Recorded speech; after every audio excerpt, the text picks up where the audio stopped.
Paz do Senhor. Amém. Tudo bem? Graças a Deus. Tudo em paz?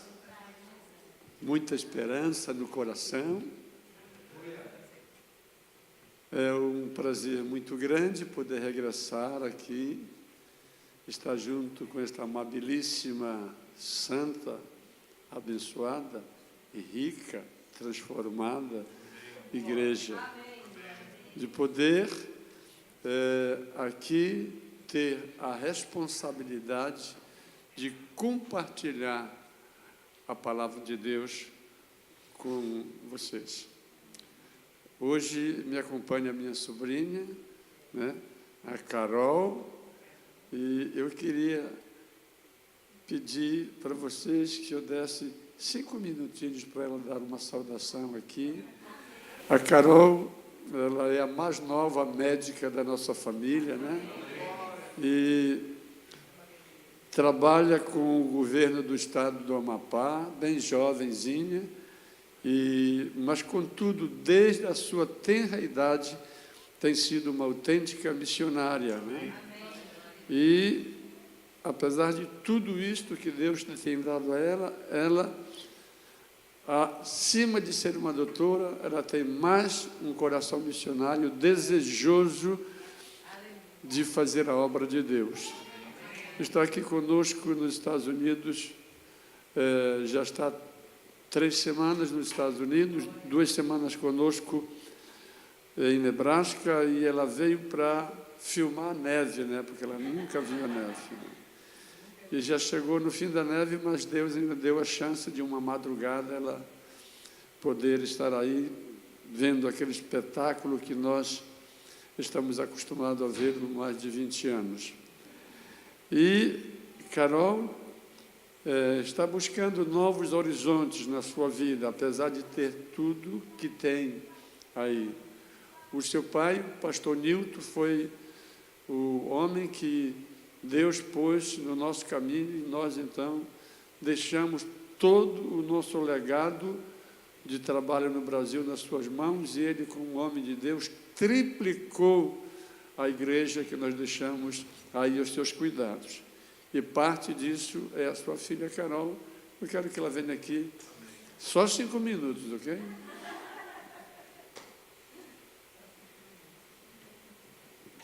Saúde da igreja com a paz do Senhor. Amém.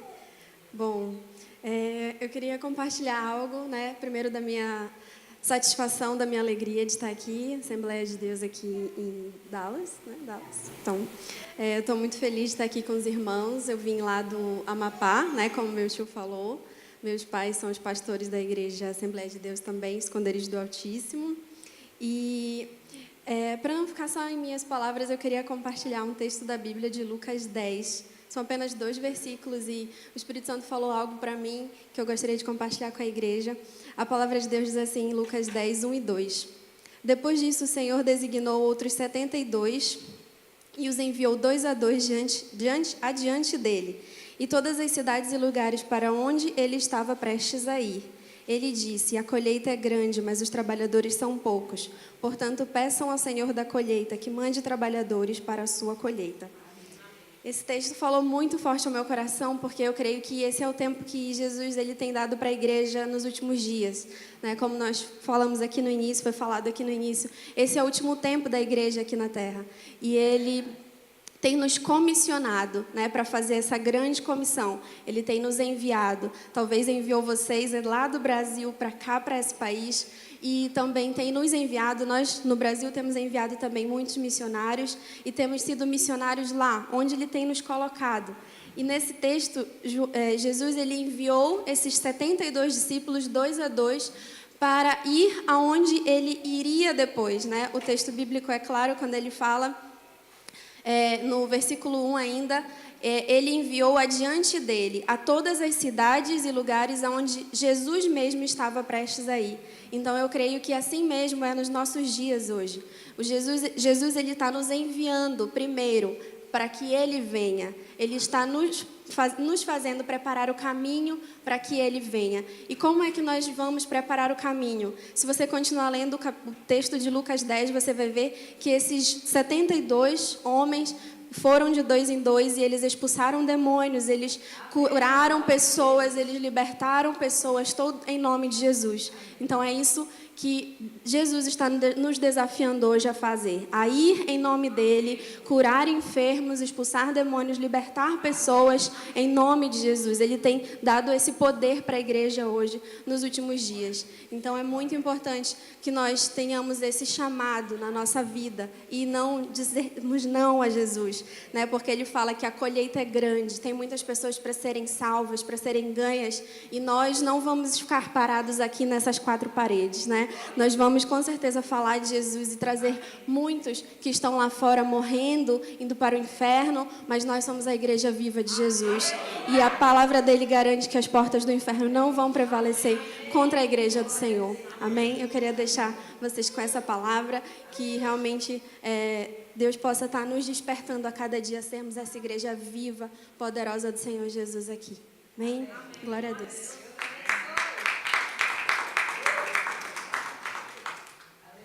Glória a Deus. Eu não falei, a Zanete é minha esposa, né?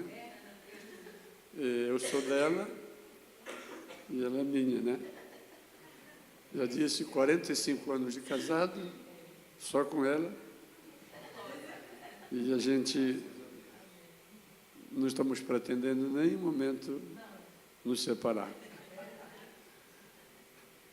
Aleluia. Oséias, capítulo 10, versículo 12. Oséias 10, 12. Diga comigo, Oséias 10, 12. Ok.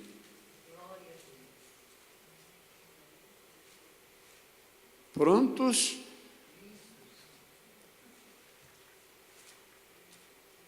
Semeai para vós em justiça,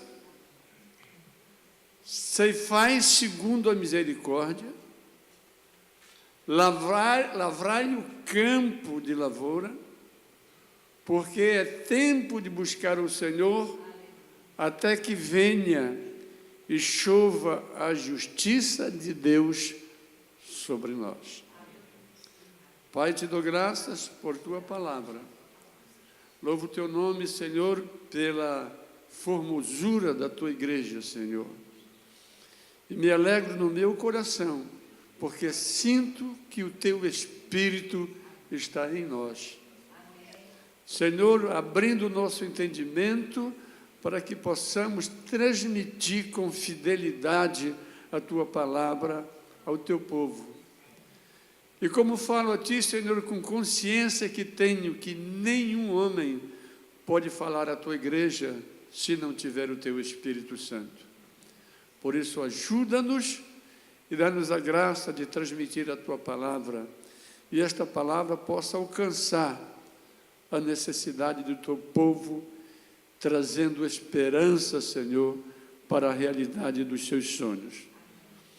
Declaro já, Senhor, nesta primeira oração, que o teu povo, Senhor, seja abençoado com uma chuva de bênçãos vitoriosas, e que eles se alegrem, Senhor, na colheita que é dado a eles a fazer aqui neste país, e que possam triunfantes, alegres, felizes, testemunharem das tuas grandezas. Eu profetizo isto no nome do Senhor Jesus. Amém. Irmãos, segundo o meu querido pastor, meu amigo, pastor Messias,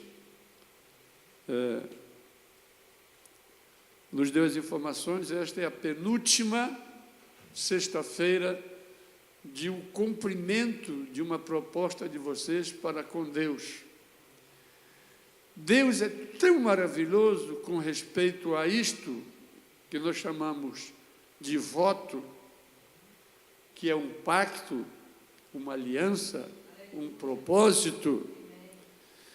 E quem fez esse propósito, essa proposta, é de dar a nós a oportunidade de nós fazermos para Ele, como está lá em Isaías 7,11, ele disse assim: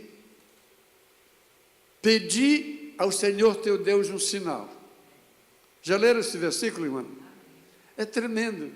Ele disse: pede ao Senhor teu Deus um sinal,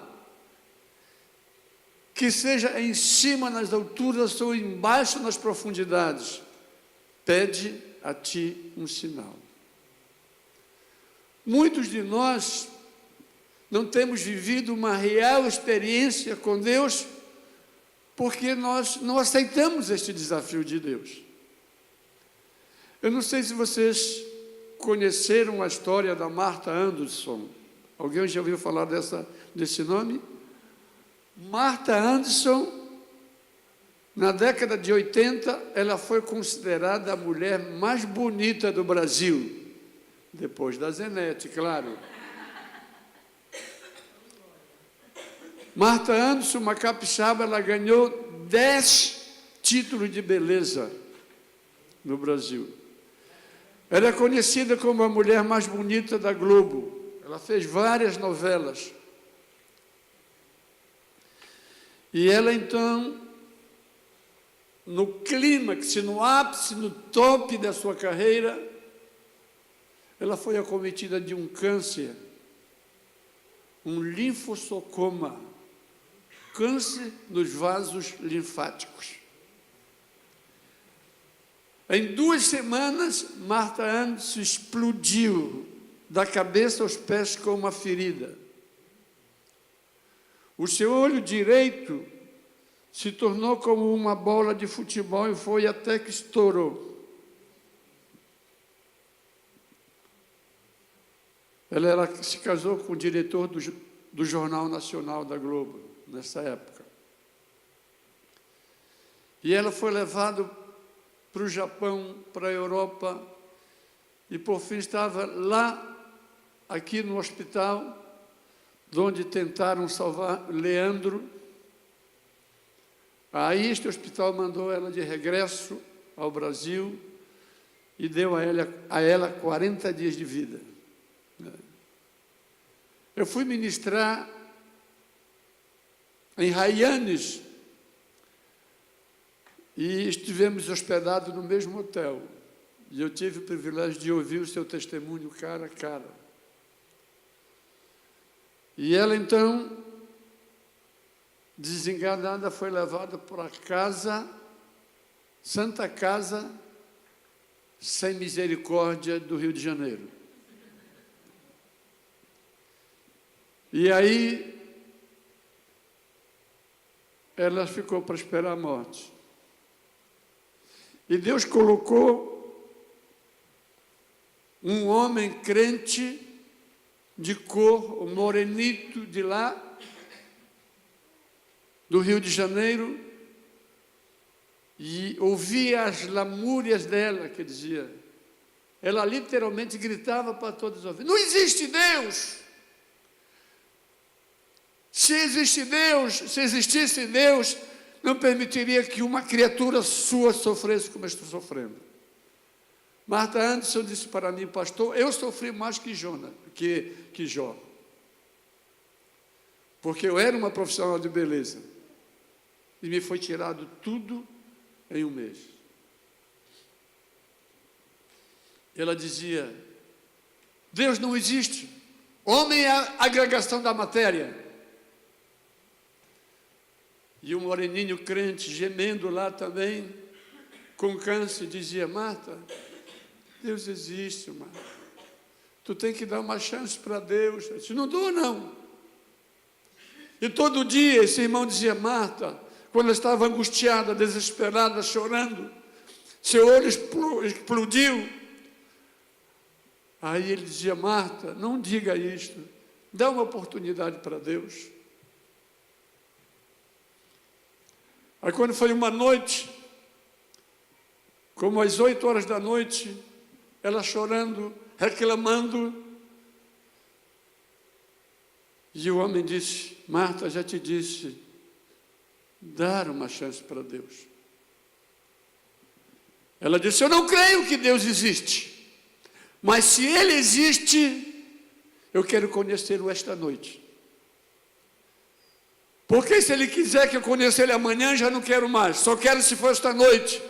Se esse Deus existe, eu quero conhecê-lo esta noite.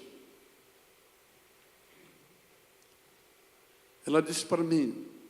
Logo depois disso, ela pôde se deitar de lado, do outro lado de onde tinha vazado o seu olho. Quando ela fechou os olhos, como diz o hispano, parpadeou. Quando ela cochilou, ela disse, ela sentiu uma mão que veio e pegou a ela pelo meio.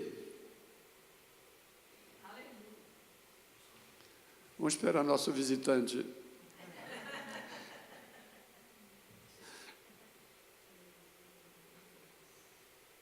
Deus veio e pegou ela pelo meio e arrebentou a janela da casa, Santa Casa de Misericórdia, e quebrou, rompeu. Não foi um arrebatamento. Por favor, deixa eu te dar um abraço meu. Feliz de te ver.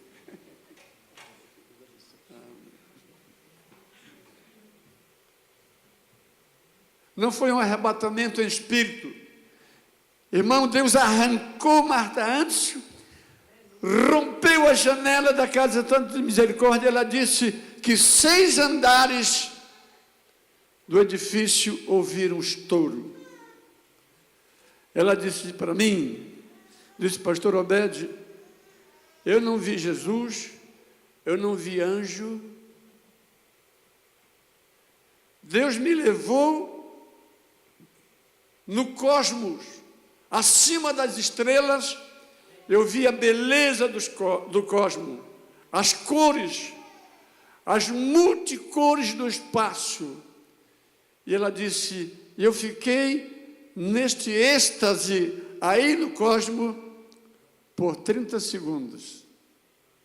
Ela disse, na contagem dela, do pensamento dela, ela disse, eu fiquei 30 segundos.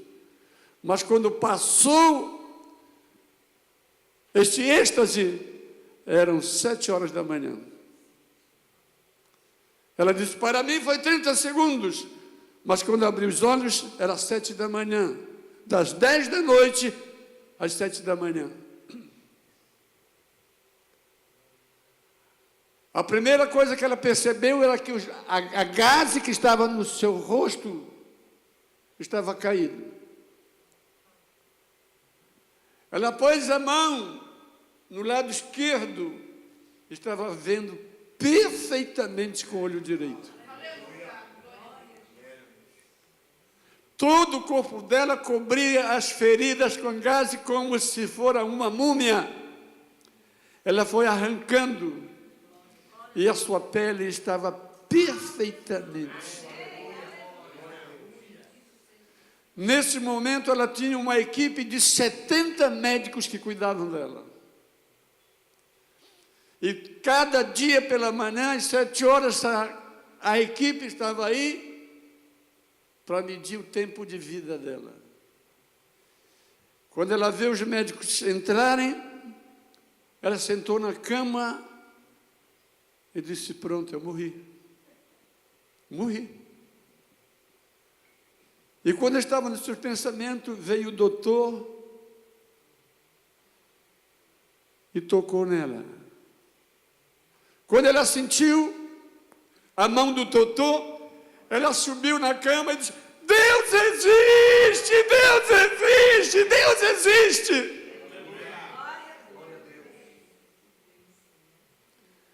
Se tornou uma ministra do Senhor, viajando o mundo todo.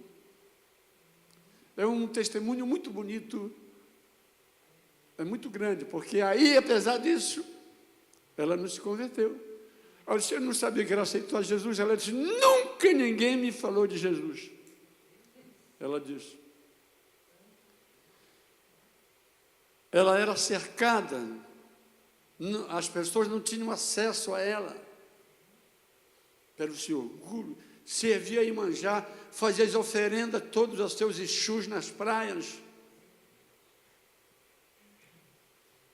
Para concluir, ela disse que ela tinha pelo menos 8 Cristos no apartamento dela. Cristo do Nordeste, Cristo do Ceará, da cabeça chata, Cristo não sei de onde.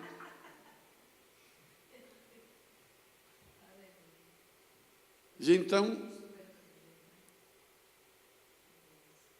ela perdeu tudo. A Globo já tinha deixado ela há muito tempo.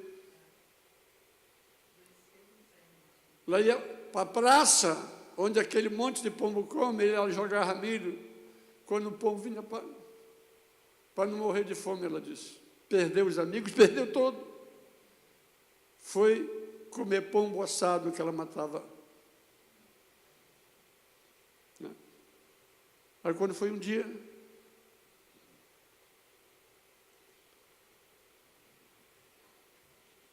ela então, desempregada, ela tinha feito tudo pela sua saúde. Ela disse que ela foi num terreiro que abriu a boca do bode, e ela tinha que dizer, me cure, seu bode. E então, um dia, com tanto aperto, tanta dificuldade, ela tinha um filho. Não pôde mais ter trabalho. A prova foi tremenda. Quando então, depois de ter sido curada por Deus, ela decidiu suicidar-se.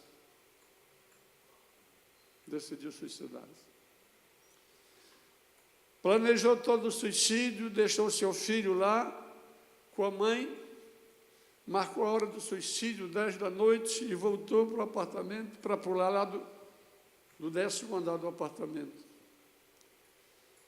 E quando ela estava aí pronta para cometer o suicídio, tocaram na porta dela. Ela disse, eu nunca fui evangelizada. Ninguém pôs uma semente na minha vida. Mas estava tudo certo, quando tocaram na porta, era um casal de missionários. Depois das 9 da noite, isso não acontece, tocar no apartamento. Mas Deus mandou esse casalzinho aí. Eles chegaram lá e, quando ele abriu a porta, ela já estava se preparando para pular de lá. Aí eles falaram, Marta, nós viemos aqui porque nós queríamos orar por ti. Tu deixa a gente orar por ti? Já vou morrer mesmo, né? Pode entrar, ore. Aí o casalzinho entrou e deu uma palavrinha e disse, Marta, antes da oração, quem sabe se não quer entregar a tua alma para Jesus? Aí disse, lá vem esses crentes empatar meu suicídio. Né? Além de vir empatar meu suicídio, ainda querem pedir a minha alma. Mas eu já vou morrer mesmo, né? Eu disse, eu entrego a minha alma. E quando eles oraram, aí os demônios se manifestaram. Jogaram ela no chão. E os missionáriozinhos, com a palavra firme do Senhor, estabeleceram a vitória de Cristo na vida dela. Ela aceitou Jesus e ficou rolando no chão. Os missionários saíram de lá, já era depois da meia-noite, porque o ruído que ela fazia. E ela disse, quando os missionários foram embora, aí ele disse, a primeira coisa, ela tinha um Cristo lá do Recife, que deram para ela, um Cristo famoso. Ela disse, quando olhou, era cravado com parafuso na parede dela. Aí quando ela olhou para o Cristo lá do Pernambuco, o Cristo de braço aberto pulou de lá, que arrebentou em 1000 pedaços. Aí cai o Cristo do Ceará, pé e arrebenta. Aí todas as imagens começaram a sair das paredes e se arrebentando no chão. Ela disse que foi como se fosse um terremoto no edifício que ela vivia. Ela correu, quando correu, conseguiu sair da casa, do apartamento, entrou no elevador, tinha uma irmã que morava no prédio. Aí, quando ela ouviu aquele ruído, né, ela foi no elevador, Ela disse, o que está passando? Está explodindo isso aí. Aí queria, pau, ela disse, o sangue de Jesus tem poder. Aí ela disse, e tem mesmo, e tem mesmo. E foi a noite explodindo todos os deuses, imagens que ela tinha da Iemanjá, de todas as coisas. Aí essa irmã já levou ela para um culto. Ela era acostumada a ter o holofote nela. Né? Onde ela ia? Aí foram numa igreja simples, e a irmãzinha levou ele. Quando eles passaram, ninguém falou assim, não. Só Deus te abençoe. E era um culto de mulheres. Aí ela chegou, se meteu na conversa, aí uma irmã dizia, ô irmã, todas as irmãzinhas alegres, né? Ai, irmã, tu nem sabe, choveu tanto, e eu estava vindo para cá, para a igreja, no domingo, e, sabe, eu não vi uma poça d'água, eu meti meu pé, torci meu pé, né? Quase quebra, glória a Deus. Eu disse, poxa. A outra disse, mãe, eu estava fazendo o mingau do neném lá, quando virou o papel na minha mão, queimou tudinho, graças a Deus. Que língua é essa? Que tipo de comunicação é essa? Ela disse, isto mexeu comigo. Não tão forte como foi quando ela disse, eu quero Jesus, como quando ela viu o linguajar da igreja. Ela disse, esse é um idioma diferente. Ela se encantou. Sabe? Então, ela está viajando o mundo todo, porque ela ousou desafiar a Deus.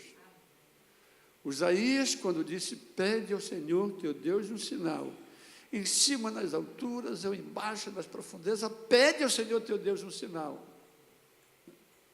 Você tem que pedir. Você tem que ser ousado. Muitos de nós temos 20, 30 anos de crente, não vivemos uma experiência grande.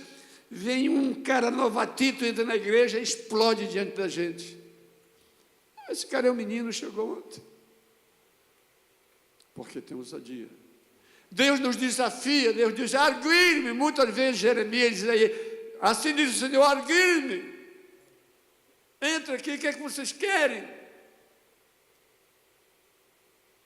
Quando Ezequias adoeceu e veio a mensagem, quem veio? O profeta Isaías, um cara de bagagem. Ele estava doente com uma ferida, olha um buracão na perna. Ele estava buscando de Deus e de repente vem o profeta e diz, aí vem Deus falar comigo. E Deus falou. Deus falou, chegou, eu sou Isaías, Deus me mandou aqui, cara, é o seguinte, Deus manda dizer para ti que tu já te vai, né? Chegou a tua ceia. Põe a tua casa em ordem, porque talvez você vai morrer. Foi? Não, certamente morrerás. Quando o médico desengana uma pessoa, ainda tem uma chance, Deus. Mas quando Deus desengana, para quem tu vai apelar?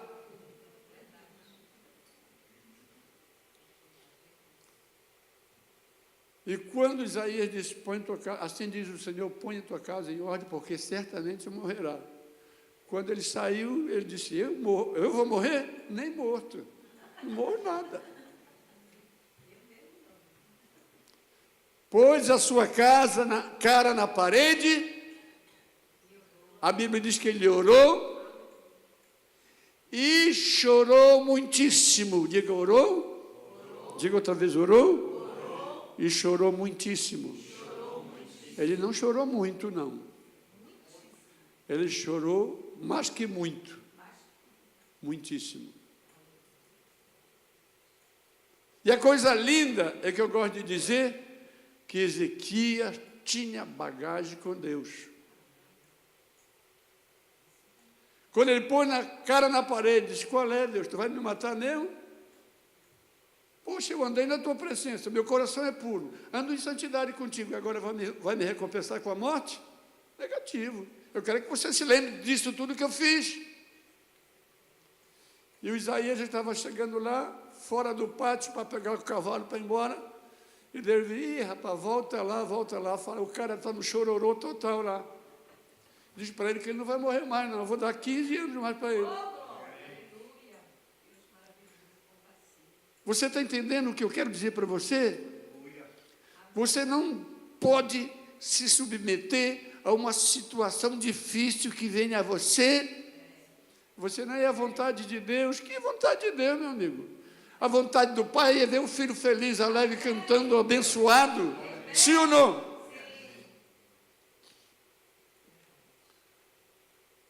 E Deus deu para ele mais 15 anos de vida. Você não pode sossegar, né? Até com uma palavra que alguém vem em nome de Deus para dizer para você, não, você tem todo o direito de avaliar, de esquadrinhar de acordo com a palavra, né? Mesmo se for alguém de Deus, você tem o direito de chamar Deus num particular, né? E de vez em quando eu chamo Jesus num particular, né? Quando a coisa aperta, né? Eu cheguei no Brasil, a minha mãe tem 87 anos.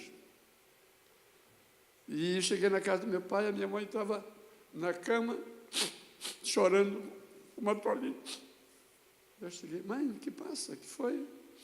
Ah, meu filho, nós estávamos na festa do ciclo de oração, e veio um vaso, e profetizou, e olhou para nós, o conjunto do ciclo de oração, disse que uma dessas irmãs do ciclo de oração, essa semana, no fim dessa semana, vai morrer do coração. Eu acho que sou eu, meu filho. Eu estou sentindo no meu peito uma dor aqui do lado esquerdo. Digo, o quê? Foi, meu filho, um vaso. Digo, foi um vaso sanitário. Porque um vaso de Deus não faz isso. A palavra de Deus diz para nós que a profecia tem 3 propósitos: de nos consolar, edificar e exaltar. Se a profecia não faz isso na sua vida, não é de Deus. E levante daí, vai fazer um café para mim, o que é? Eu vou pôr essa unção na sua vida e se levante e pare de chorar. Eu quero um café quente da senhora. Acabou. Eu tinha um pastor que dizia, que diabo de crente que nós somos? Eu disse, minha mãe, que diabo de crente é a senhora? Creia na palavra, creia no Senhor. O Senhor não veio para fazer isso conosco. E graças a Deus que desde a minha juventude, nós tínhamos um grupo que cantava um dia, uma moça, estávamos vindo do trabalho com um amigo meu, aí estávamos passando aí, tinha um bocado de jovem na casa da irmã, aí eu falei, Marivaldo, está acontecendo alguma coisa aí na casa da Marina, vamos lá. Aí entramos, aí a Marina estava numa cadeira lá, o jovem lá com violão, cantando o hino de funeral. Eu falei, o que foi? Não, é porque o irmão profetizou que a Marina, hoje, meia-noite, Jesus vai levar a Marina. Profetão, meu irmão. Disse para ela se preparar que hoje, meia-noite, é hora da senha dela. Nós já vai. Irmão, dá uma ira, porque nós que buscamos de Deus, que conhecemos a Deus, e a maneira como Deus trabalha com os seus filhos, a maneira como um pai trabalha com o filho, aí, isso aí. Eu me lembro que quando Jesus chegou lá no templo, que ele viu aquela palhaçada lá, ele não aguentou. Foi chutando mesa, virando, soltando pombo, soltando boi, e acabou com a festa dos vendedores, dos cambiadores aí. Porque, como disse Davi, o zelo da tua casa me consome. Dá uma raiva, dá uma ira. Aí digo negativo, digo, me dá esse violão. Vamos cantar agora e cada um vai para a sua casa aqui. Não, pastor, vamos esperar que o anjo vai vir buscar ela meia-noite. E foi uma luta para tirar da cabeça daquelas pessoas que estavam ali, que Deus não age assim. Levamos a Marina para um lugar particular, eu e meu amigo, digo, olha, levanta-se, toma um banho, põe um desodorante debaixo desse teu sovaco que já está fedendo e te anima, né? Porque tem gente que pensa que você não precisa disso, que na hora do louvor, que está lindo, que levando o braço, só usa aquele desodorante, não, desodorante japonês, Nakapura.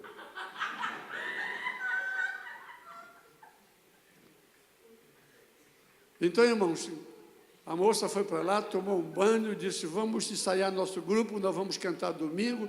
Isto era numa terça-feira e ninguém vai vir. Ninguém vai vir te buscar aqui, não. A gente tem que romper com essas coisas. Sabe o que é isso? É falta de Bíblia. Falta de Bíblia. Aí eu oro tantas horas de manhã, de tarde, de noite. Se você orar de manhã, de tarde, de noite, mas não lê a Bíblia, você é um fanático. O fanatismo toma conta da sua vida.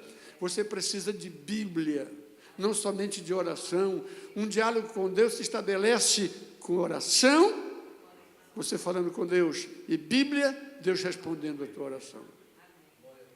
Você pode dizer um amém mais bonito? Amém. Mais bonito ainda. Amém.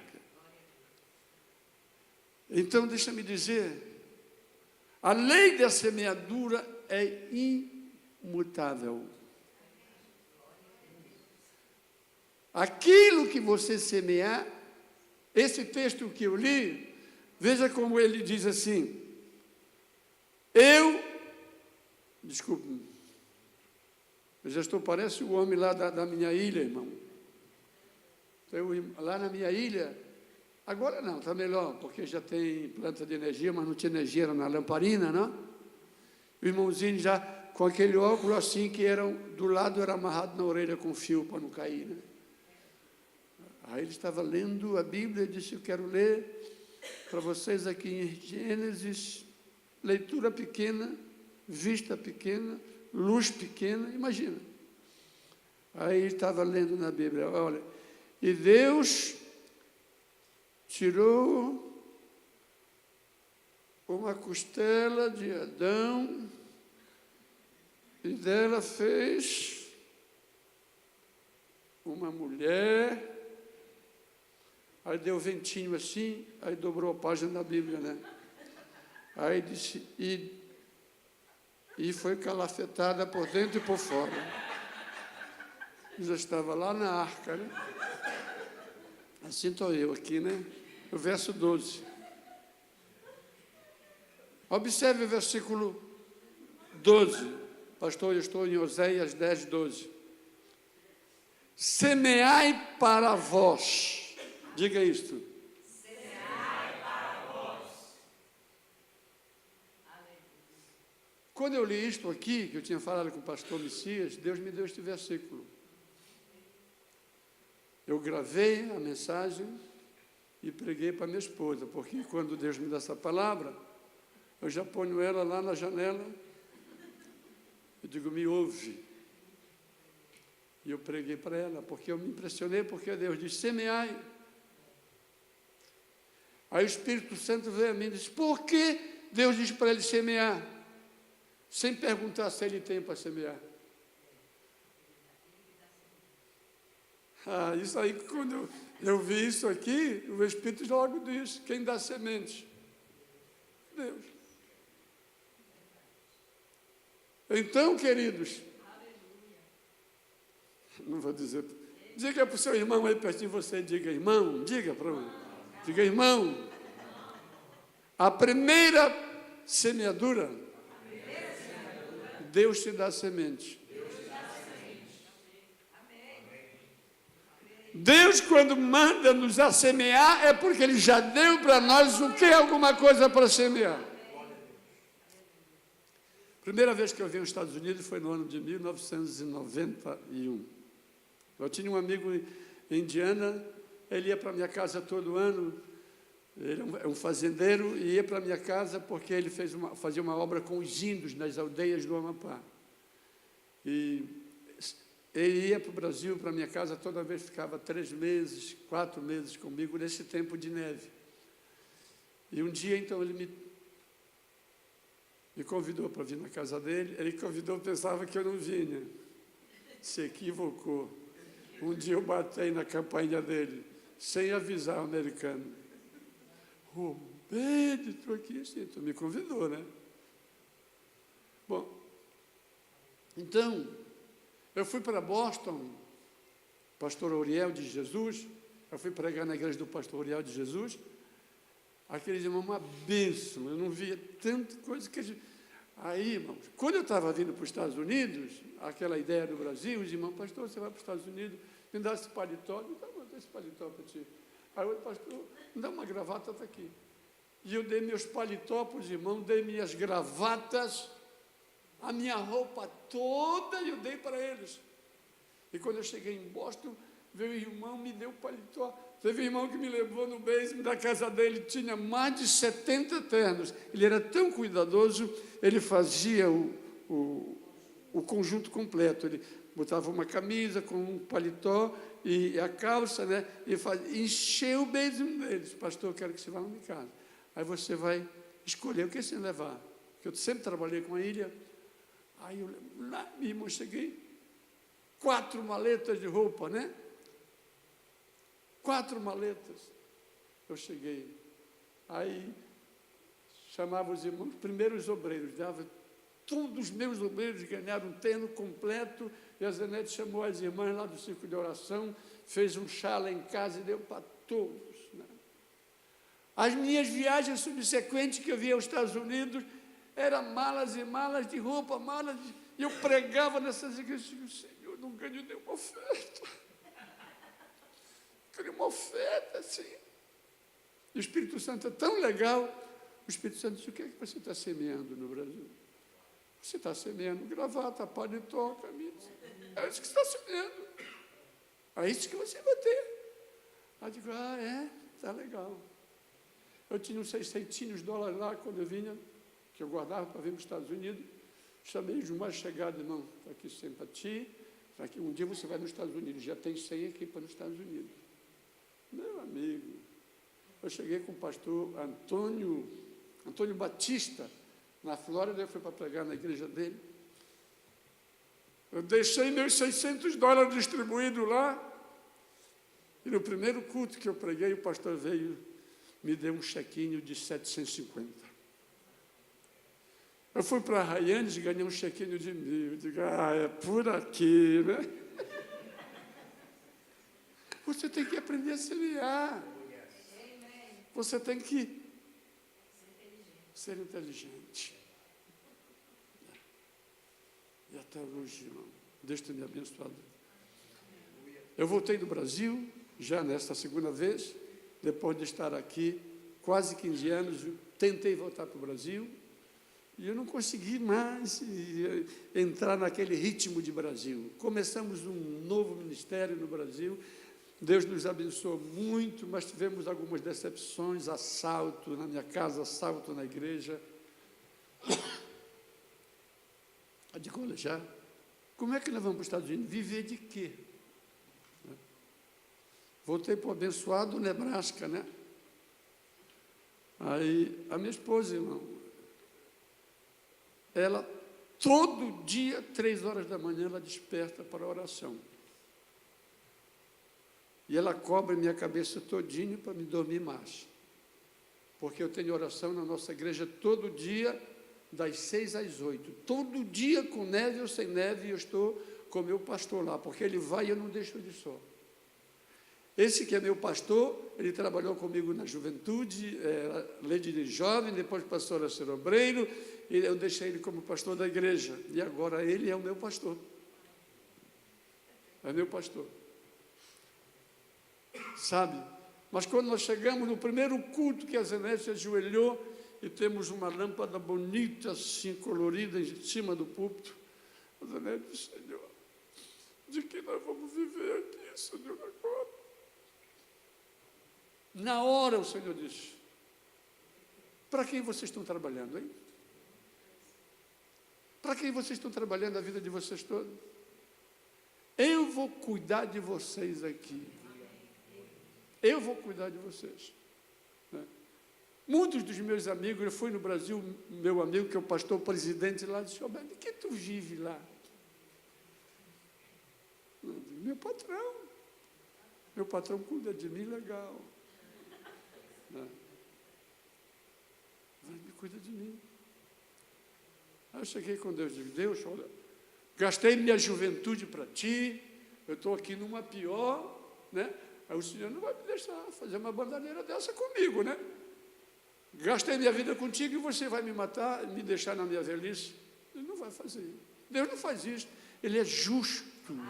Eu semeei a minha vida, a minha juventude. A minha esposa começou com 12 anos e nós juntos, eu me casei com ela com 16, já na obra.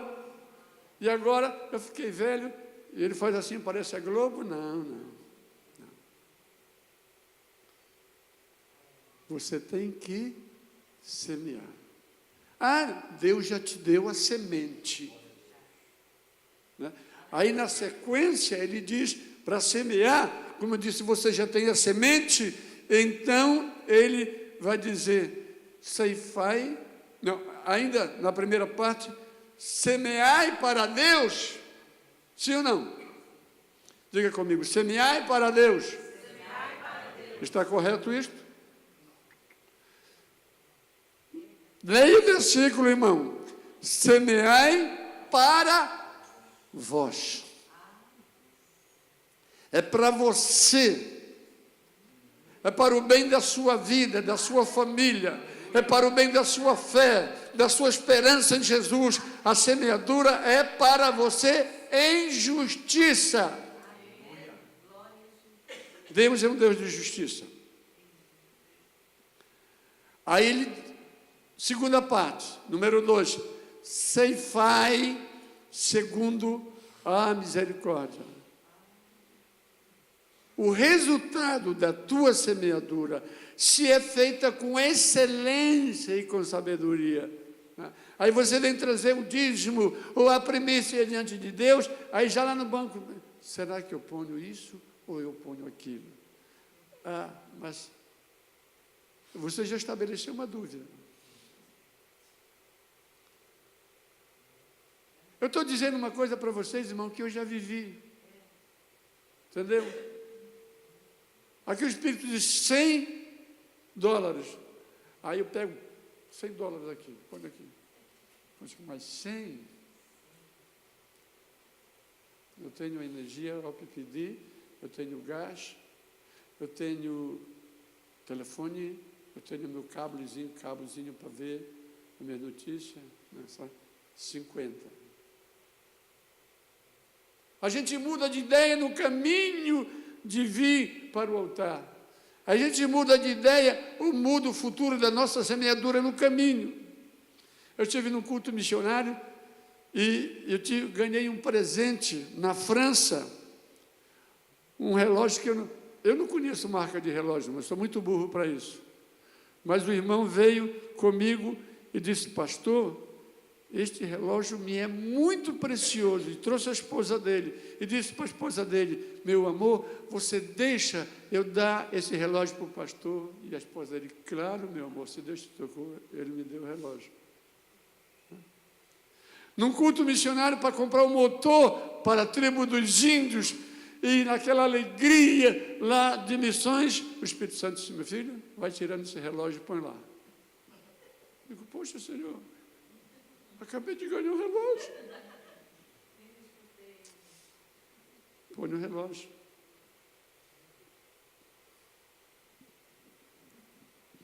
Esse relógio aqui, mais importante, eu posso dar $100. Posso dar $100.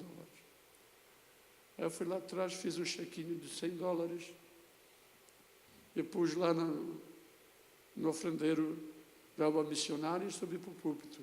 E o Espírito Santo, e o relógio? E o relógio? Vai deixar ou não vai? Mas eu já pus 100. Se eu não falei em 100, eu falei em relógio. Não é possível, Senhor. Acabei pegando uma cacetada grande, que eu deixei os $100 e ainda deixei mais o relógio. É assim, irmão, que é a coisa. Aí, quando eu estava vindo numa conexão em Belém, eu tenho uma tia que ela foi minha mãe de leite, minha mãe disse que eu amei nela, e ela me trata como filho, sou como primogênito dela. Na sala de embarque, ela indo para a França, e eu vindo para os Estados Unidos, meu amor, e veio e me abraçou, meu filho, ia voltar para a França, o teu presente está aqui. Não era um miserável do mesmo relógio que eu deixei lá? Sabe, irmão, Jesus testa a gente, Deus testa a nossa experiência, saber se a nossa oferta é excelente ou é como a oferta de Caim. Capítulo 4, do Gênesis, do 1 até o 5, tem muita gente que não entende. Não sei por que Deus não atentou para a oferta de Caim, porque do Abel, e o que ele tinha era lavoura, né? Não, mas você não vê que lá... Vamos ler, irmão, vamos ler. Eu sei que tem livros na Bíblia que é difícil de encontrar, mas se você achar Gênesis, por favor, eu quero que você leia esses versículos. Pode ler, irmão? Gênesis 4, de 1. 4, de 1. Vamos ler um pedaço, eu te digo quando parar. Ponga-se de pé, por favor. Habitou um homem com Eva, sua mulher, esta concebeu e deu à luz a Caim. Então disse: adquiri um varão, pois o auxílio do Senhor, com o auxílio do Senhor. Depois deu à luz a Abel, seu irmão. Abel foi pastor de ovelhas e Caim, lavrador. Aconteceu que no fim de os tempos trouxe Caim do fruto da terra. Aí está o segredo, irmão. Aí está o segredo. Ao fim dos tempos, ou seja, o resto, ou seja, depois do tempo. Continua, lê isso de novo e segue. Depois deu à luz a Abel, seu irmão. Abel foi pastor de ovelhas e Caim lavrador. Aconteceu que no fim de uns tempos trouxe Caim do fruto da terra uma oferta ao Senhor. Abel, por sua vez, trouxe das primícias do seu rebanho e da gordura deste. Agradou-se o Senhor de Abel e de sua oferta. Obrigado, irmão. Porque Deus rejeitou a oferta de Caim, porque não foi primícia, meu filho. Aí está bem claro, depois. A primícia não pode ser depois. Tem muitos crentes que não conhecem. Eu tinha uma ovelha no Nebraska, uma hispana. Eu pus até o apelido dela de Pocahontas.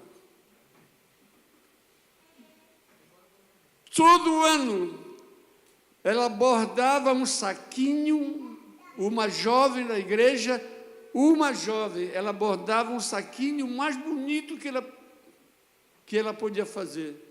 E colocava a primícia, e ela colocava o primeiro salário de janeiro, ela colocava.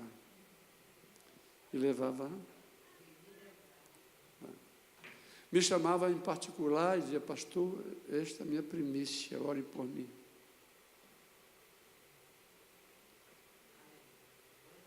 A primícia, ela é entregue, no caso do Antigo Testamento, ao sumo sacerdote. Vamos dizer, hoje era entregue ao presidente que te dá a cobertura espiritual. Eu posso provar para vocês biblicamente, mas eu quero falar um pouquinho mais.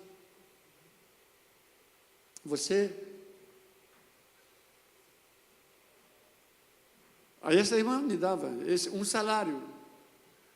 Eu dizia: minha filha, isto está além da primícia. A gente tem que entender isso.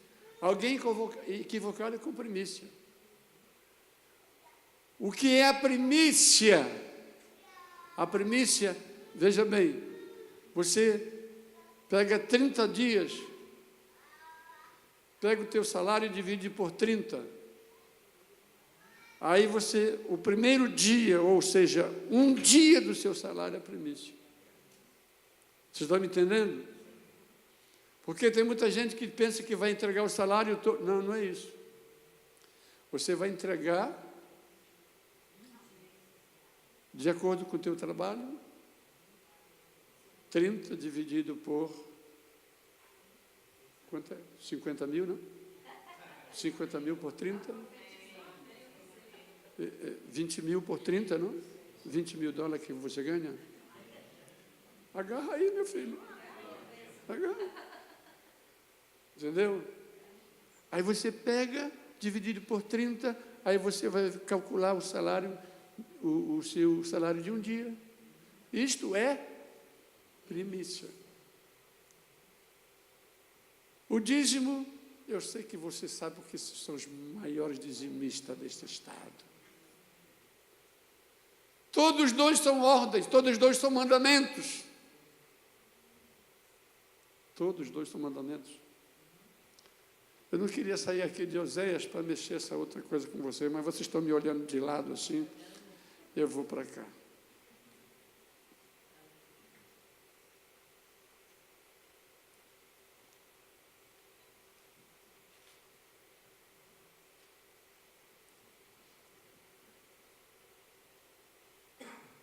Deuteronômio 18, vamos para Levíticos 23, 10.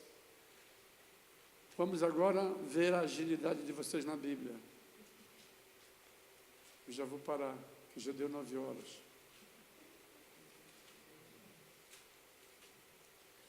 Vocês topariam fazer uma vigília hoje? Ó, irmã, já ficou triste, irmã. Eu estava em Fortaleza, no Ceará, faz tempo, o tempo que o pastor da Igreja de Teresa Cristina era o presidente da convenção, o pastor Basto, que sucedeu ele depois que morreu. A gente estava lá e um grupo de jovens estava numa sala, e nós estávamos aqui na sala de janta, e as jovens estavam cantando, umas mais crentinha, né? Aí estava falando da volta de Jesus. Aí teve uma que disse, minha irmãzinha, se Jesus voltasse hoje, Jesus vem logo. E a outra disse, Jesus, não faça uma desgraceira dessa, não. Não faça uma desgraceira dessa. Então, esse tipo de crente. Alguns fé de menos, outros fé de mais, né? Mas é assim a igreja. Já disse que, por favor, quem pode ler?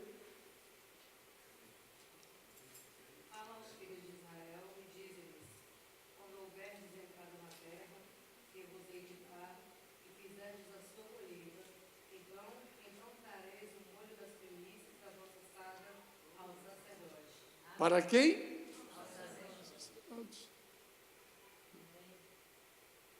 A igreja tem que saber isso. O pastor não está lançando mão do dinheiro, mas a primícia ele tem direito de ter.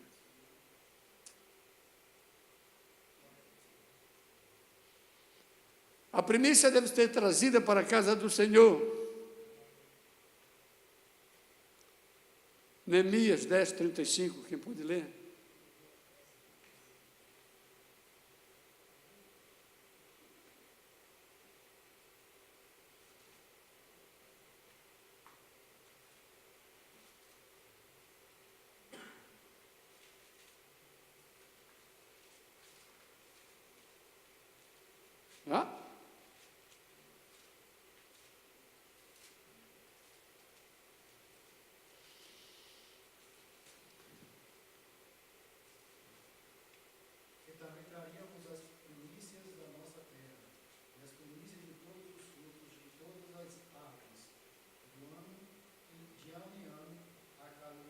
Obrigado, irmão.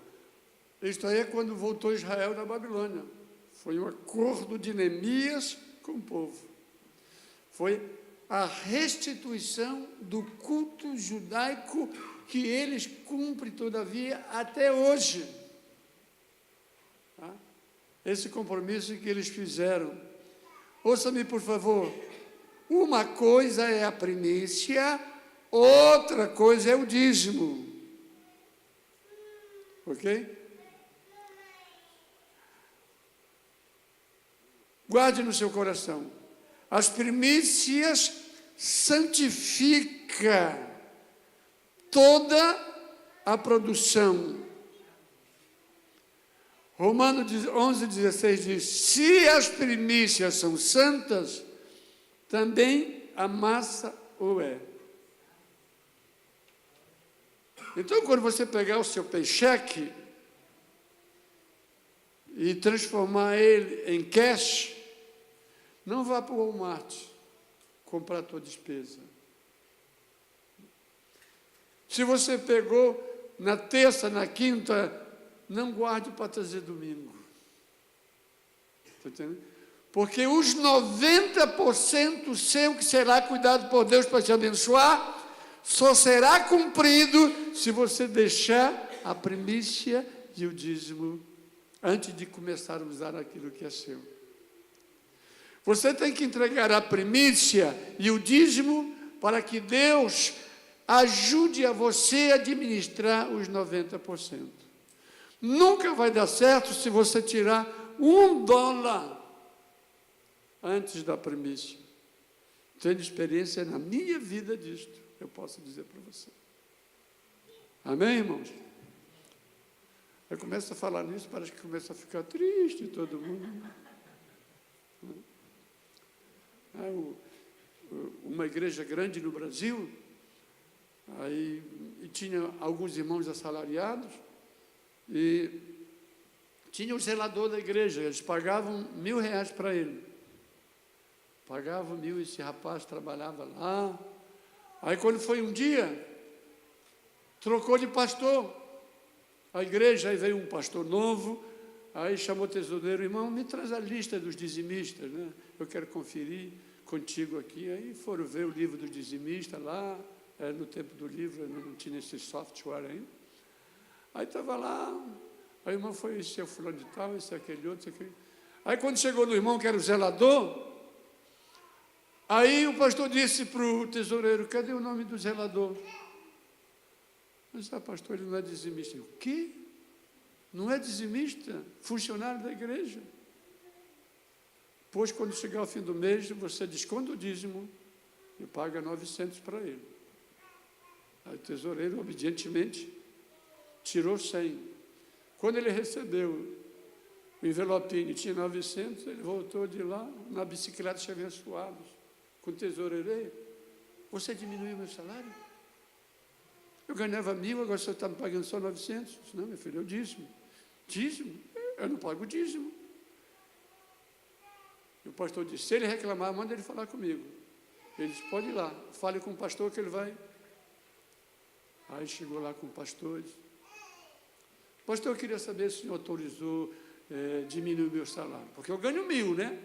Agora eu só estou ganhando 900. O pastor disse: meu filho, você ama essa igreja? Claro que eu amo, pastor. Você gosta de chegar aqui, estar no ar-condicionado? É muito bom. Você gosta de fazer missões? Você acha bonito o nosso programa na televisão? É claro que eu acho, pastor. O nosso trabalho de missão, ajudando o nosso missionário, você gosta ou não gosta? Eu gosto. Como é então que você não quer dizimar, meu filho? Seu dízimo. Ele ficou triste. Tá bem, tem mais Deus para dar do que o diabo para levar. Que ideia é essa? Que ideia é essa, nossa? Quando Paulo se refere à Santa Ceia, que é um tipo de fidelidade a Deus, diz: é por isso que tem muitos doentes no meio de vocês, e muitos que até já levaram o São Farelo, já morreram. Então, observe essa coisa. Uma coisa é a primícia, outra é o dízimo. E aqui em Romanos 11:16, diz que as primícias santificam toda a nossa produção. É o centro desta mensagem de Paulo em Romanos. Ouça-me, por favor, e aqui já vou acabar. O dízimo nos protege de um principado chamado devorador. Esse é o nome de um demonião. Devorador, demonião, não tem oração que expulse esse demonião.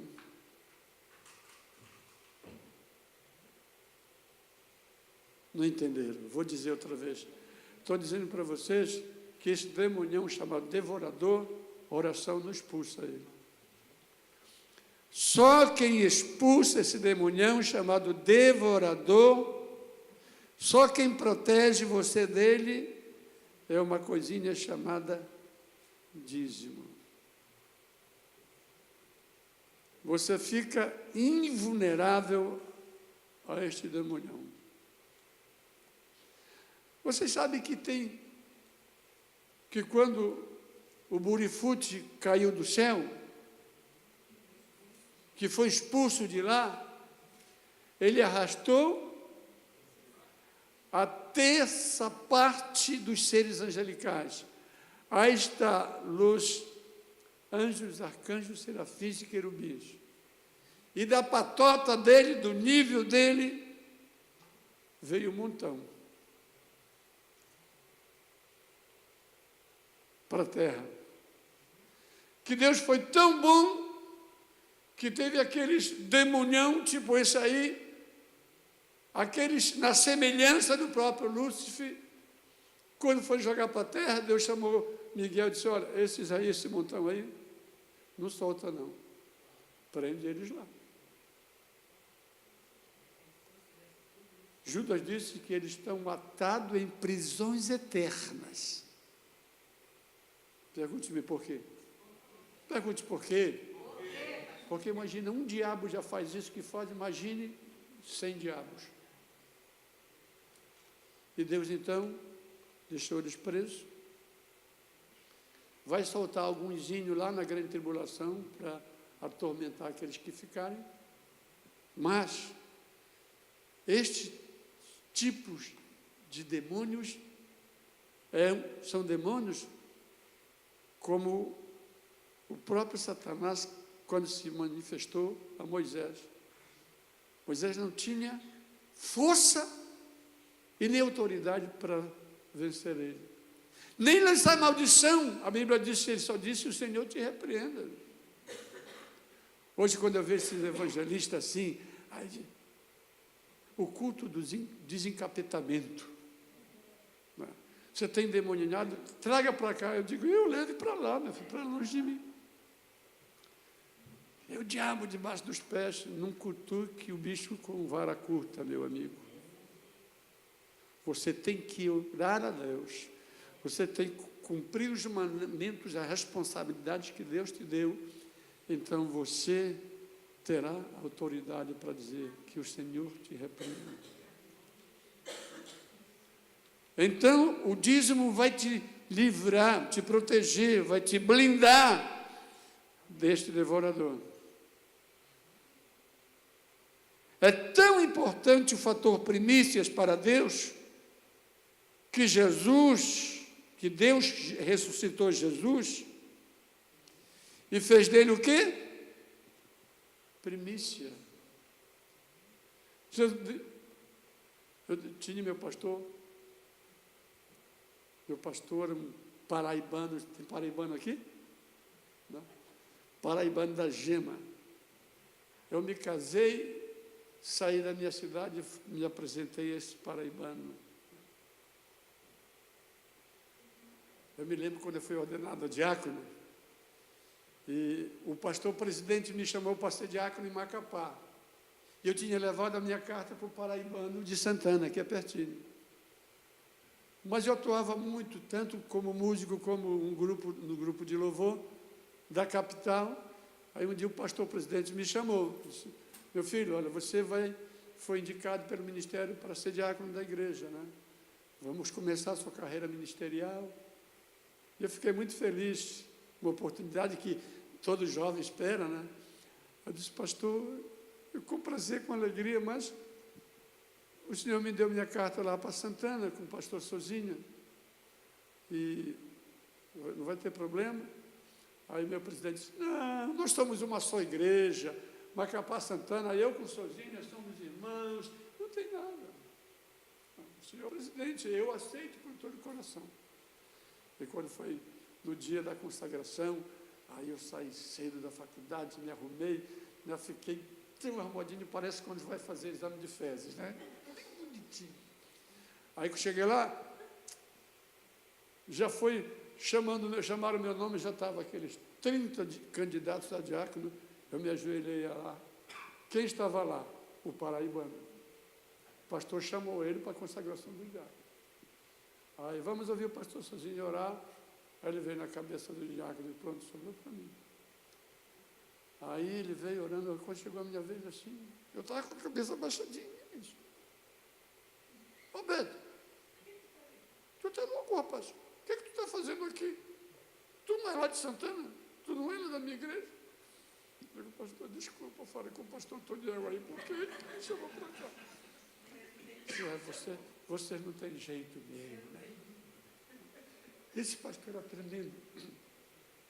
Eu tinha um amigo da igreja presbiteriana, ele me entrosou muito com a gente, na verdade, ele saiu da igreja presbiteriana e fundou o ministério. E ele dizia, Obed, eu quero ver como é uma convenção. Eu digo, vou te levar na convenção. Mas a convenção no Brasil, alguns ministérios, principalmente no Nordeste, só entra obreiro, inscrito e com carteirinha, né? Aí eu ludibriei lá o porteiro, disse, deixa o meu amigo entrar comigo, e levei esse pastor comigo.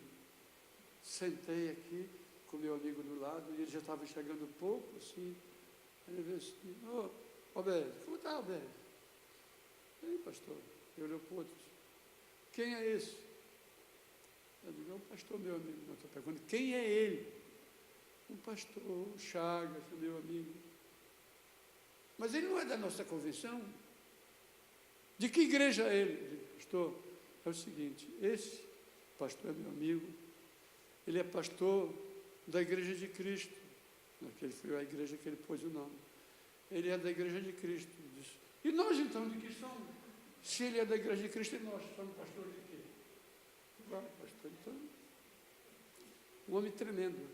Esse homem, acho que ele não tinha o primário, mas tinha uma sabedoria do Espírito que eu admirava muito ele, sabe? Serafim Pires de Souza. Se levantou um grupo contra o pastor presidente da sede em Macapá, levaram ele à justiça, processaram por causa de dinheiro. O pastor ficou triste e disse que ia embora, porque falaram que a igreja não queria mais ele. Aí eram duas pessoas, um do exército, o outro um dos gerentes do Banco do Brasil, que eram os demônios contra o pastor, e o pastor estava angustiado, um maranhense muito abençoado. Então ele chamou o ministério e disse, olha, é o seguinte, vou chamar o pastor Souzinha para o culto de Assembleia Geral, e o pastor Souzinha vai assumir interinamente a igreja, e porque dizem que a igreja não me quer mais, e eu tinha 30 dias de crente. Eu estava vendo as primeiras coisas na igreja. E se a igreja não quer mais a mim, e é verdade, então eu não vou voltar mais aqui, e da casa pastoral mesmo eu já vou pegar o rumo do Maranhão de volta. Aí assim fez. Terminamos de cantar os trezinhos da harpa. Aí ele chamou o pastor Souzinho e disse, assim, assim, assim, a igreja não me quer, o pastor Souzinho é pastor da igreja, você decide com ele, permita-me retirar. Estava numa situação tão crítica que tinha um oficial da justiça em todos os cultos de Assembleia Geral, né, com advogados deles para poder seguir no processo do pastor Antoniel. Aí aquele velhinho assim, eu fui lá e quando o pastor saiu, o pastor Souzinho, vamos cantar ainda. Aí toda a igreja, e aquele clima na igreja, um problema difícil que parecia que não tinha solução. Aí, irmãos, eu olhava para aquele velhinho e disse, que bagagem tem esse velhinho para resolver isso, né? Aí vamos cantar o hino 342. Quando terminou de cantar o hino, ele disse, bom, o Toniel já foi para lá, eu quero saber se esta igreja quer o Toniel como pastor. E a igreja toda, irmão, levantou. Nós queremos o pastor Toniel. Os dois bandidos safados pisaram em cima do banco. Disse, eu quero uma palavra. Eu quero uma palavra agora. Aí, quem é você? Eu sou o Elias e eu quero uma palavra. eu sou membro desta igreja, eu estou no hall de membro, o meu número é 1252, e eu tenho, segundo o estatuto, o artigo tal, e eu tenho direito a uma palavra como membro. Rapaz, a igreja emudeceu. E o cara gritava, eu quero uma palavra, eu tenho direito pela lei. Aí o pastor Sozinha disse para a igreja quer disciplinar o Elias por rebelar contra o pastor da igreja. A igreja disse, amém, está disciplinado, não tem mais palavra, tu não és mais membro. Em 30 segundos ele resolveu a questão. O oficial de justiça fechou o livro e foi embora. Acabou para sempre a confusão contra o pastor Otoniel. Um insight do Espírito numa vida de sabedoria, uma pessoa mesmo sem ter um nível de estudo, mas tinha a unção do Espírito Santo. Ele leu 560 vezes a Bíblia. Quando falava no versículo, está ali em tal lugar, ele sabia de tudo. Sabes por quê? A vida dele, a semeadura dele, sempre foi diante de Deus. E aqui termino, irmãos, dizendo para vocês, se você não tem vivido grandes experiências no seu aspecto financeiro nessa nação, eu garanto, de acordo com a palavra de Deus, se você veio de lá do Brasil puxando uma cachorrinha para cá, mas você já trazia uma semeadura de Deus na tua mão. Já trazia. A minha filha com o meu genro agora estão em Cúcuta. Minha filha juntou com o marido dela, estou feliz pela obra que Deus está fazendo na vida dele, né? Que ele era um gringo, sabe, aquele que pega uma sorrisal, você sabe o que é uma sorrisal ou não? Uma alcacel, uma sorrisal, sabe ou não? Pegar uma sorrisal assim, pula no rio, não sai, ela vem sequinha, não dissolve. Ele ajuntou as economias deles e disse para mim, eu estava com dinheirinho aí, e a Poliana sentiu de Deus, nós vemos aqui, estão dando comida na fronteira de Cúcuta com... Não, estão vendo as famílias mais necessitadas. Minha filha me chamando agora, chorando, pai, eu não aguento ver o que está acontecendo aqui. Famílias, eu nem disse para minha esposa, ela disse, o Dave acabou de dar a maleta com tudo que ele tinha de roupa e tudo. Que o pessoal disse, na verdade você está me dando isso? É para mim.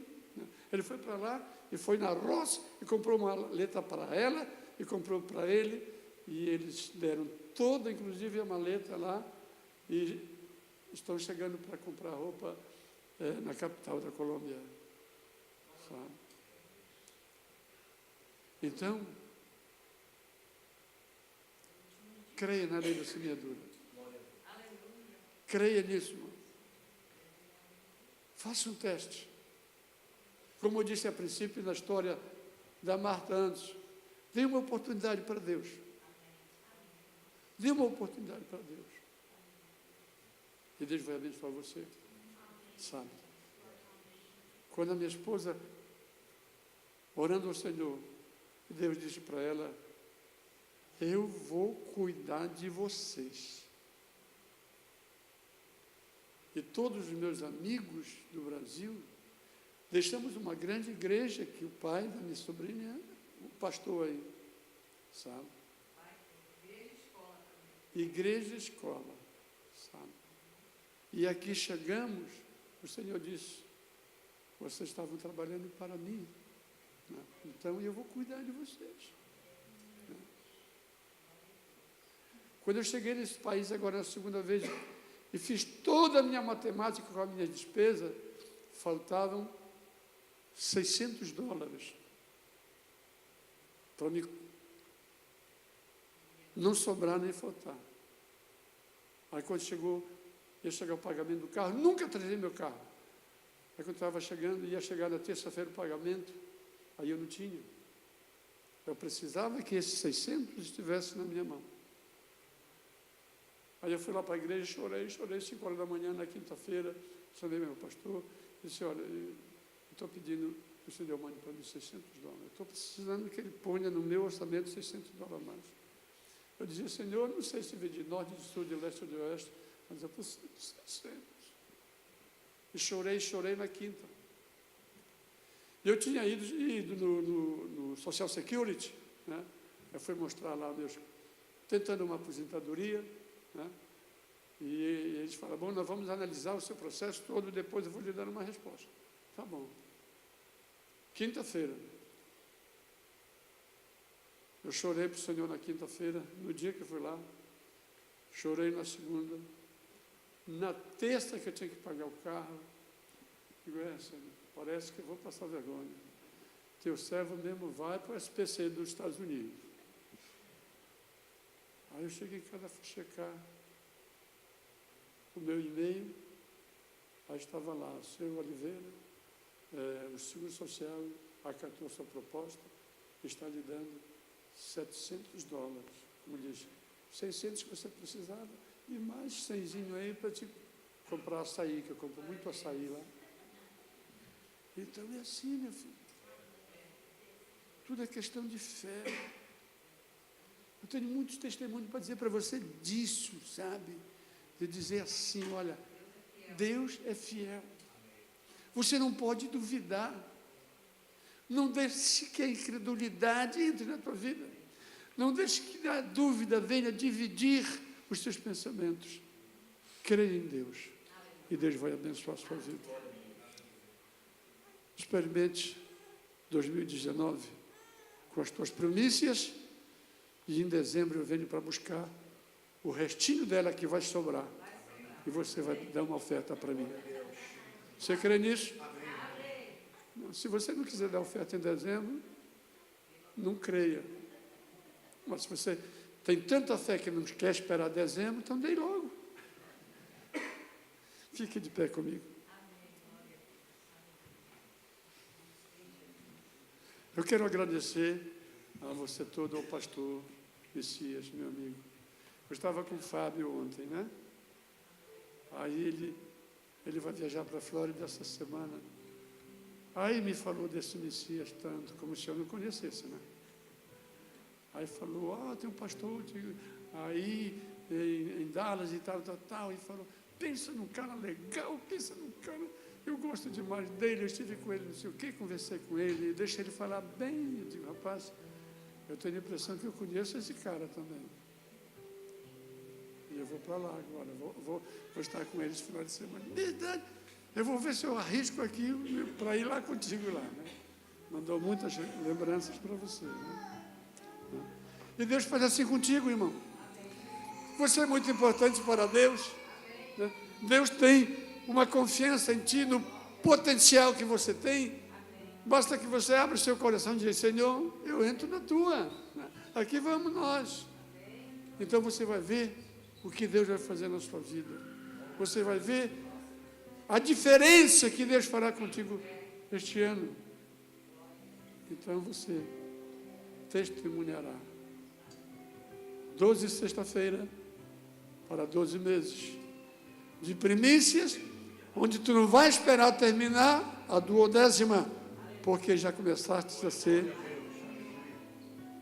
um homem com primícia. Eu adoro trabalhar na ilha, pastor. Eu amo a ilha porque o Daniel Berg, os pioneiros ensinaram isso. Até os que não são crentes, o primeiro ovo da galinha é do pastor. O primeiro pinto é do pastor. O primeiro porquinho do leitãozinho é do pastor. Mata um veado, o quarto traseiro com mais carne é do pastor. Eles são assim. E nós, muitas vezes, o irmão ganhava 200 e dava 20 de dízimo. Aí passou para 500, dava 50. Caso real, estou falando para você. A igreja do pastor, meu amigo. Passou para 1.000, tinha que dar 100. Deram uma supervisão para ele. Ele passou a ganhar 4.000. 400 de dízimo é uma boa mordida no meu salário, né? Aí chegou com o pastor, ele foi muito sério, pastor. Agora já tenho que dar 400. É uma boa mordida no meu salário, pastor. Isso é fácil de resolver, meu filho. Nós vamos orar agora e eu vou pedir para Deus para você ganhar só 100 de novo. Ganhar só 200 de novo, você vai dar só 20. Não, pastor, não faça isso, não precisa orar, não. Se fores fiel no pouco, se fores fiel no pouco, levante a sua mão direita. Por favor, levante a sua mão direita e não confunda com a esquerda. É muito importante isso. Porque a mão da bênção é a direita. Diga, Senhor, diga todos juntos, bem bonito, Senhor, eu levanto a minha mão direita, porque eu quero fazer uma aliança, um pacto, um compromisso contigo sobre as minhas primícias. Eu reconheço que tenho sido relapso, mas eu quero mudar isso. Porque tudo que eu tenho é teu. E também sei que o Senhor quer me dar muito mais. Por isso, de mão levantada, eu quero selar uma nova aliança contigo. Para este ano de 2019, colocar na tua presença as minhas primícias. E assim como Jacó fez contigo em Betel, se eu for abençoado neste ano de 2019, aqui neste lugar, onde está o meu altar, onde eu ofereço a Ti os meus dízimos, eu porei junto as minhas primícias. Selo este acordo contigo, certo que és fiel em cumprir a Tua palavra. Por isso, Senhor, estamos juntos numa nova caminhada de fé. Eu te amo, Jesus. Minha família está coberta pelo teu sangue. E a minha vitória é garantida pelo teu nome. Eu oro em nome que está sobre todos os nomes. Soberano, poderoso, maravilhoso, grandioso, portentoso, Jesus. Amém. Dê um forte aplauso ao Senhor.